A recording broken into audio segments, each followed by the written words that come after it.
Hi, I'm Glenn Thayer, and I have with me today Heather Lutze, Search Engine Optimization Diva. Thanks for being with us here, Heather. Thank you. It's a great title. You know, everybody's got to have a title, and Search Engine Optimization Diva, I think, is ideal. I'll work with it, absolutely. Well, now, you have a new book that's coming out. Yes. And when is that book coming out? It'll be out this fall. And what's the title? It's called the Findability Formula, Easy Search Engine Marketing. And what can people expect out of the book? I think they can expect a non-technical, easy guide to how to market their business on the internet.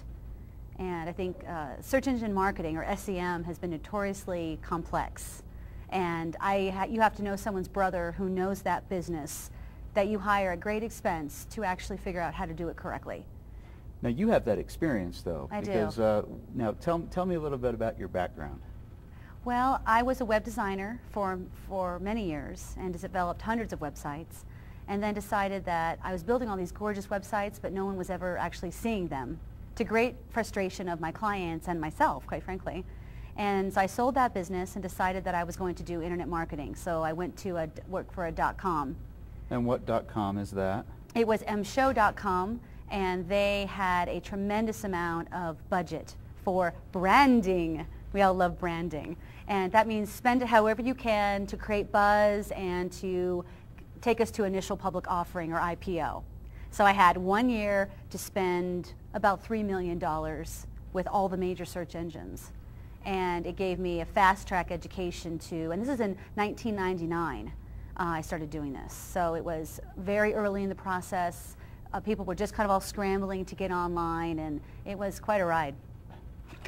Now, what was your experience then as far as trying to, or should I say, how is it different now, today, in 2008, as opposed to 1999? Well, in 1999, everyone was considered just about buzz. It was about impressions and about CPM, or cost per thousand. It was about getting eyeballs on your site. It was about the stickiness of your site, you know, how long people stayed there. It wasn't about conversions. It wasn't about people actually taking the action that you wanted them to take when they got to your site. It was about just getting people there, traffic, traffic, traffic all the time. And those days have really kind of gone away, and now people are like, you know what, at the end of the day, I still need to pay my bills. Now, talk about conversion for a minute, because Yeah. some people don't understand what conversion is. A lot of people know, hey, I want people to come to my website and come visit it. I need to do search engine marketing. Sure. Or optimization of my website to bring people in, but explain conversion. A conversion is just getting someone to say yes on your site. Now, that yes could be anything from an email sign up or a newsletter sign up to a white paper download or to a product purchase even on your site. So you may have a customer say yes to you many times when they visit your site over a course of time. And the first time I come there, I might say yes by signing up for your newsletter because I'm interested in you. Okay. And then I might later buy or fill out a contact form. And every interaction, you want them to do something that gets you part of their consideration process. That's a conversion, getting them to take action on your site.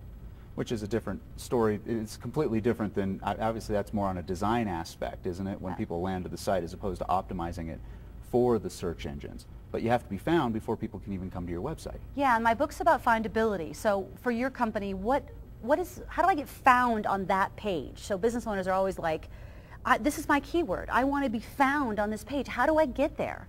And so if somebody wanted to find me, my website's glennthayer.com, and they want to find me, and they say, but they're not going to look up my name. They may look for somebody, hey, we need a television host, or we need a master of ceremonies for a show. Exactly. What would I put in for optimization? How would I optimize my website for that? Right. Well, and if you're Microsoft or you're IBM, you have brand recognition. So you don't have to really work maybe as hard because people know who you are. When you're not known, everyone pulls up under their own name. That's a given. Everyone can go to assume that that's happening. But what are all the other ways? When I have pain, right, I'm an event planner, right, and I need a good MC, someone who's really comfortable, can really keep the audience going when there's like these long pauses in between speakers or whatever. They're going to type in maybe event MC Colorado, right, experienced MC, famous MC, and there's going to be a million different ways in which they might phrase that and misspell that. And as your job and responsibility as a business owner is to have a list of every way in which they might search for you and give them a great result when they do see your result, your search result in the search engine. So if I typed in MC for bar mitzvah, and you had a bar mitzvah page with all the great recommendations from the parents of your bar mitzvahing their page, or their son's bar mitzvah, right? Then that would be a great user experience for me, because I searched for bar mitzvah MC, I got a bar mitzvah MC page, and now I'm more satisfied as a user that I've got great experience, and I'm going to then endorse you and fill out your form for you to contact me. Okay, that makes sense. Now, what would you say, what would be the top 3 things that business owners need to keep in mind when they're starting to spend money on search engine marketing? I think the first thing would be, don't rush into it. Step back and really talk to your customers. If you have focus groups or you've done some research, look at that data. Understand your customers is the first thing I would look at. Understand how they search. Do your keyword research before you even ever build a website would be my to go farther back.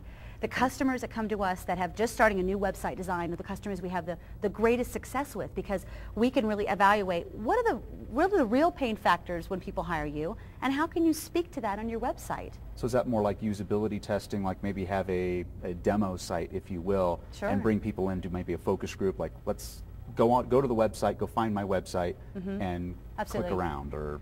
Yeah, so in that effort, those keywords, you could ask past customers, maybe. You could ask existing clients. You could ask prospects.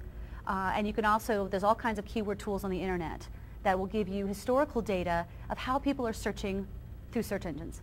What are some of the places that they can go for finding out what the keywords, what the ideal keywords are? Sure. KeywordDiscovery.com is a very popular website. KeywordMax.com is a great site. If you just type in keyword research in any search engine, as a business owner, you will get a plethora of free and paid tools that will open your eyes to the ways in which customers search for your products and services. Okay. It's not just going to be what you think, which I lovingly call ego keywords.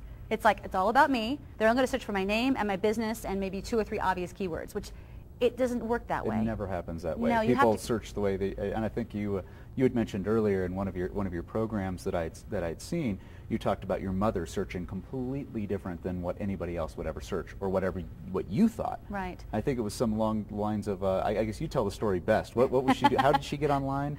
Well, I love my mom. I just want to say that in all full disclosure in case she sees this, because I use this story a lot. So, well, I was behind her, and she went to go search for a trip to Paris that we were taking together. And she wouldn't let me do it because she's very internet savvy. She does a lot of work, and she's an amazing executive assistant. And so she pulls up yahoo.com, goes to the search box on Yahoo and types in www.google.com. Now for her, that's when you search. So she uses Yahoo to search for movie times, to look at recipes and reviews, and she uses Yahoo as her portal site, if you will, and Google to search. So she uses Yahoo's search engine to find Google. Yes, because she's searching now.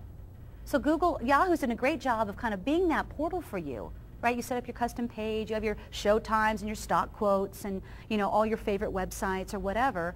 And so that becomes kind of your default homepage, if you will. Google is Google it for a reason. It's not Yahoo it, it's Google it. And it's Google it because people relate to searching and research on Google.